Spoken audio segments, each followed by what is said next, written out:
Pensamentos e emoções, as ondas e o oceano. Sogyal Rinpoche.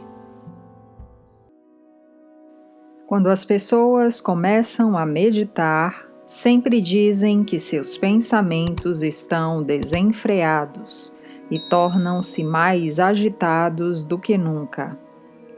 Mas eu as tranquilizo dizendo que esse é um bom sinal. Longe de significar que seus pensamentos estão mais agitados, isso mostra que você ficou mais tranquilo e está finalmente cônscio do quão ruidosos seus pensamentos sempre foram. Não se desencoraje ou desista. O que quer que surja, apenas mantenha-se presente e continue voltando-se para a sua respiração, mesmo no meio da maior confusão. Nas antigas instruções de meditação, dizia-se que de início os pensamentos chegarão um sobre o outro, ininterruptos, como uma cascata na montanha escarpada. Aos poucos, à medida que se aperfeiçoa a meditação, eles se tornam como a água numa garganta estreita, depois como um grande rio correndo vagaroso para o mar. E, por fim, a mente se torna um oceano plácido e imóvel, agitado apenas pelo marujo ou onda ocasional. Às vezes, as pessoas pensam que quando meditam não deveria haver pensamentos ou emoções de espécie alguma. E quando surgem pensamentos e emoções, elas se aborrecem e se exasperam consigo mesmas, achando que fracassaram. Nada pode estar mais distante da verdade. Há um ditado tibetano que diz: é querer demais pedir carne sem osso e chá sem folhas. Enquanto houver mente, haverá pensamentos e emoções. Tal como o oceano tem ondas e o sol tem raios, a radiância própria da mente são seus pensamentos e emoções. O oceano tem ondas, mas não é particularmente perturbado por elas. As ondas são a natureza mesma do oceano. As ondas aparecem, mas para onde vão? De volta ao oceano. E de onde vêm? Do oceano. Do mesmo modo, pensamentos e emoções são a radiância e a expressão da própria natureza da mente. Eles surgem na mente, mas onde se dissolvem? Na própria mente. O que quer que apareça, não o encare como um problema particular.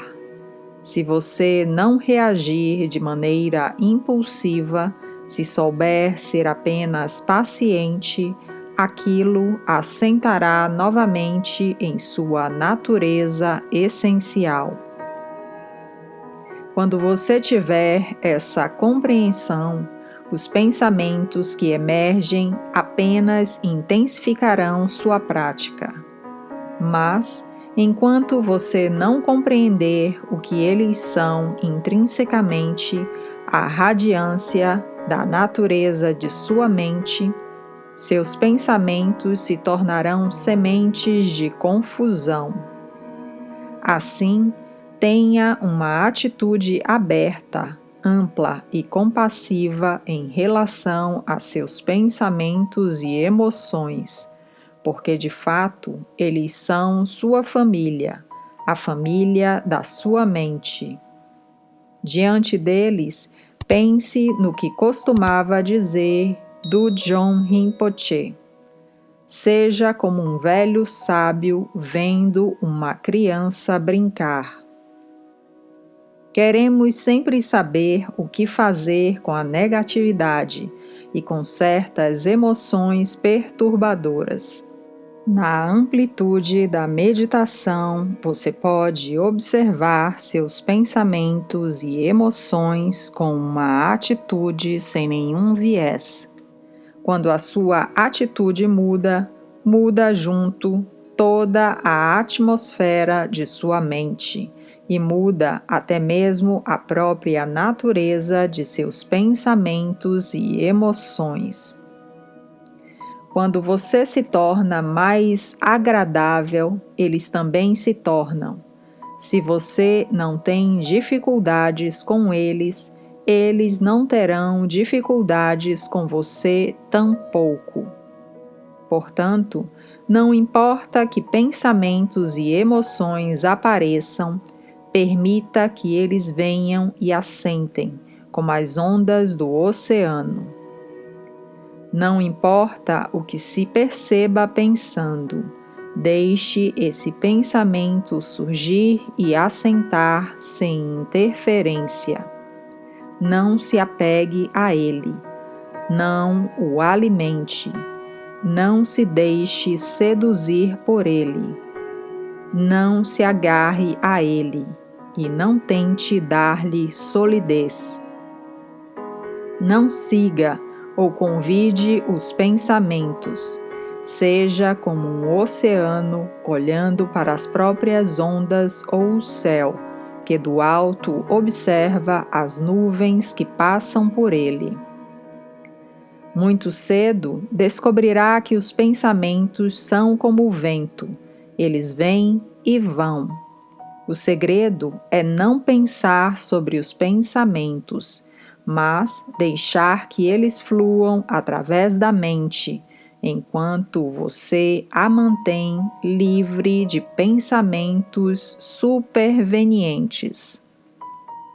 Na mente ordinária, percebemos a corrente de pensamentos como se fosse contínua, mas não é bem isso o que acontece. Você descobrirá por si mesmo que há um intervalo entre um pensamento e outro. Quando o pensamento passado já passou e o futuro pensamento ainda não chegou, você encontrará sempre uma brecha na qual Rigpa, a natureza da mente, se revela. O trabalho de meditação, assim, consiste em tornar mais lentos os pensamentos, a fim de tornar aquele intervalo mais e mais evidente. Meu mestre teve um aluno chamado Appa Pant, um destacado diplomata e autor indiano que serviu como embaixador da Índia em várias capitais ao redor do mundo.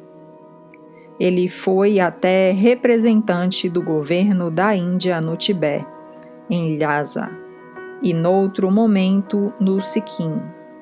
Era praticante de meditação e de yoga, e cada vez que via meu mestre, perguntava-lhe como meditar. Seguia uma tradição oriental em que o discípulo continua interrogando o mestre com uma pergunta simples e básica repetidamente.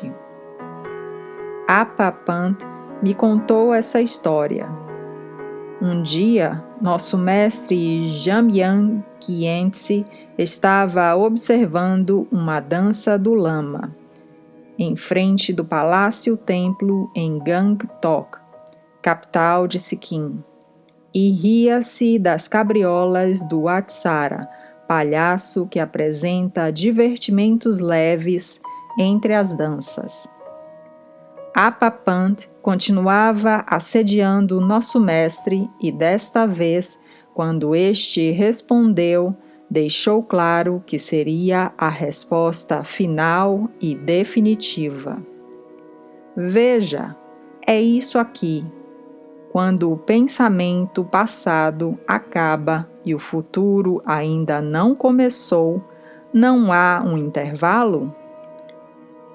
Sim, disse Appa Pant. Pois é, prolongue-o. Isto é meditação.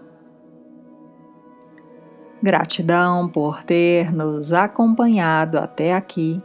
Lembrem-se sempre, nós somos incríveis. Namastê.